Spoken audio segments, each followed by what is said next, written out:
ಈಗ ನಾನು ಮತ್ತು ನಮ್ಮ ಸೀನಿಯರ್ ಆಫೀಸರ್ಗಳು ನಾವು ಮತ್ತು ಈ ಎಸ್ಕಾಮ್ಸ್ ಚೇರ್ಮನ್ಗಳು MD ಎಲ್ಲ ಡಿಸ್ಟ್ರಿಕ್ಟ್ಗೆ ಹೋಗ್ತಾ ಇದ್ದೀವಿ. ಡಿಸ್ಟ್ರಿಕ್ಟಲ್ಲಿ ಅಲ್ಲಿ ಜನಪ್ರತಿನಿಧಿಗಳಿರ್ತಾರೆ, MLAs, MLC, MP ಮತ್ತು ಅವ್ರನ್ನೆಲ್ಲ ಕರೆದುಬಿಟ್ಟು ಅವ್ರದ್ದು ಏನು ಸಮಸ್ಯೆ ಅಂತ ಹೇಳ್ಬಿಟ್ಟು ಇದು ಮಾಡಲಿಕ್ಕೆ ನಾನೆಲ್ಲ ಡಿಸ್ಟ್ರಿಕ್ಟ್ಗೆ ಹೋಗ್ತಾ ಇದ್ದೀವಿ. ಅದ್ರ ಪ್ರಕಾರ ಇಲ್ಲಿಗೆ ಬಂದಿದ್ದೀವಿ, ಅದು ಬಾಗಲಕೋಟೆಗೆ ಬಂದಿದ್ದೀವಿ. ಮಧ್ಯಾಹ್ನದ ಮೇಲೆ ಇದಕ್ಕೆ ಹೋಗ್ತೀವಿ, ಬಿಜಾಪುರ ಹೋಗ್ತೀವಿ. ಅದಾದ್ಮೇಲೆ ನಾಡಿದ್ದು ಬಿದರು ಮತ್ತು ಗುಲ್ಬರ್ಗ ಹೋಗ್ತೀವಿ. ಅದಾದ್ಮೇಲೆ ಯಾದಗಿರಿ ಹೋಗ್ತೀವಿ. ಈ ಥರ ಎಲ್ಲ ಡಿಸ್ಟ್ರಿಕ್ಟಲ್ಲಿ ಹೋಗಿ ನಮ್ಮ ಯಾಕೆ ಶಾಸಕರುಗಳು ಅವ್ರಿಗೆ ಗೊತ್ತಿರ್ತದಲ್ಲ ಏನು ಸಮಸ್ಯೆ ಹೇಳಿದ್ರೆ ಅವ್ರದ್ದು ಏನೋ ಹೇಳಿದ್ರು ಅದ್ರ ಪ್ರಕಾರ ನಾವು ಇದು ಮಾಡ್ತೀವಿ.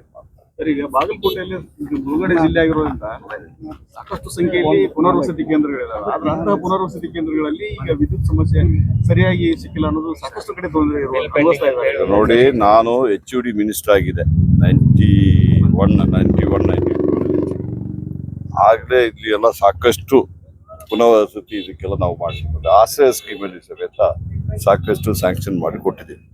ಈಗ ನಾನು ಅದಕ್ಕೆ ಬಂದಿರೋದು, ಯಾಕೆ ನಮ್ಮ MLAಗಳು ನಮ್ಮ ಲೀಡರ್ಗಳೆಲ್ಲ ಹೇಳ್ತಾರೆ, ಫಸ್ಟ್ ನಾನು ಕಾಂಗ್ರೆಸ್ ಆಫೀಸ್ಗೆ ಹೋಗ್ತೀನಿ. ಕಾಂಗ್ರೆಸ್ ಆಫೀಸ್ಗೆ ಹೋಗ್ಬಿಟ್ಟು ನಮ್ಮ ಕಾಂಗ್ರೆಸ್ ಅವರು ಏನು ಹೇಳ್ತಾರೆ ಕೇಳ್ತೀನಿ. ನಂತರ ನಮ್ಮ MLAs, ಪೀಪಲ್ ರೆಪ್ರೆಸೆಂಟೇಟಿವ್ ಮೀಟಿಂಗ್ ಹೋಗ್ತೀನಿ. ಇದು ನಾನು ಈಗ ಹೊಸದಾಗಿ ಸ್ಟಾರ್ಟ್ ಮಾಡೋದಲ್ಲ. ನಾನು 89ನಲ್ಲಿ ಮಿನಿಸ್ಟರ್ ಆಗಿರುವಾಗಲೂ ಈ ಪದ್ಧತಿ ಇಟ್ಕೊಂಡಿದ್ದೆ. ಅದಕ್ಕೋಸ್ಕರ ಹೋಗ್ತಾ ಇದ್ದೀನಿ.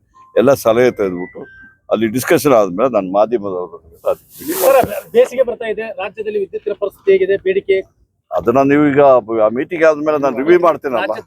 ರಾಜ್ಯದೇನಿಲ್ಲ, ಕಳೆದ ವರ್ಷ ಬರಗಾಲ ಇತ್ತು, ನಮಗೆ ರಿಸರ್ವ್ ನೀರೇ ಇರಲಿಲ್ಲ. ಆಗಲೂ ಸಮೇತ ನಾವು ಯಾವುದು ಇದನ್ನ ಪವರ್ ಕಟ್ ಮಾಡಲಿಲ್ಲ. ಬೇಡಿಕೆ ಬಂದ ಕೂಡಲೇ ಎಕ್ಸ್ಟ್ರಾ ಬೇಡಿಕೆ ಯಾವುದು ಕೆಲವು ಡಿಸ್ಟ್ರಿಕ್ಟಿಂದ ಬಂದಿತ್ತು, ಹಾಗೆ ಎಕ್ಸ್ಟ್ರಾ ಅವರ್ಸಲ್ಲಿ ಪವರ್ ಕೊಡುವಂಥ ಕೆಲಸ ನಾನೊಬ್ಬರೇ ಮಾಡಲಿಲ್ಲ, ನಮ್ಮ ಚೀಫ್ ಮಿನಿಸ್ಟ್ರು ಅವರ ಒಂದು ಆದೇಶ ಪ್ರಕಾರ ಎಲ್ಲ ಮಾಡಿದ್ವಿ. ಈಗಲೂ ಸಮೇತ ಎಲ್ಲ ಕ್ರಮ ನಾವು ನಮ್ಮ ಆಫೀಸರ್ಗಳು, ಇಂಜಿನಿಯರ್ಗಳು ಎಲ್ಲ ಕ್ರಮಗಳನ್ನು ನಾವು ತಗೊಳ್ತಾ ಇದ್ದೀವಿ. ಇದೊಂದು ಬಿಟ್ರೆ ಪರಿಸ್ಥಿತಿಗೆ ಅನುಸಾರವಾಗಿ ನಾವು ಅದನ್ನ ಎದುರಿಸ್ತೀವಿ. ಈಗ ನಾನು ನಿಮ್ಗೆ ಹೇಳಿದಿಲ್ಲ, ಕಳೆದ ವರ್ಷನೇ ಲೋಡ್ ಶೆಡ್ಡಿಂಗ್ ಮಾಡಲಿಲ್ಲ. ಈ ವರ್ಷನೂ ಡಿಮಾಂಡ್ ಜಾಸ್ತಿ ಆಗ್ತಾ ಇದೆ. ಈಗಾಗಲೇ ಸುಮಾರು 16-17 ಸಾವಿರ ಮೆಗಾವಾಟ್ ಬರ್ತಾ ಇದೆ. ಅದನ್ನ ನಾವು ಇದು ಮಾಡ್ತೀವಿ.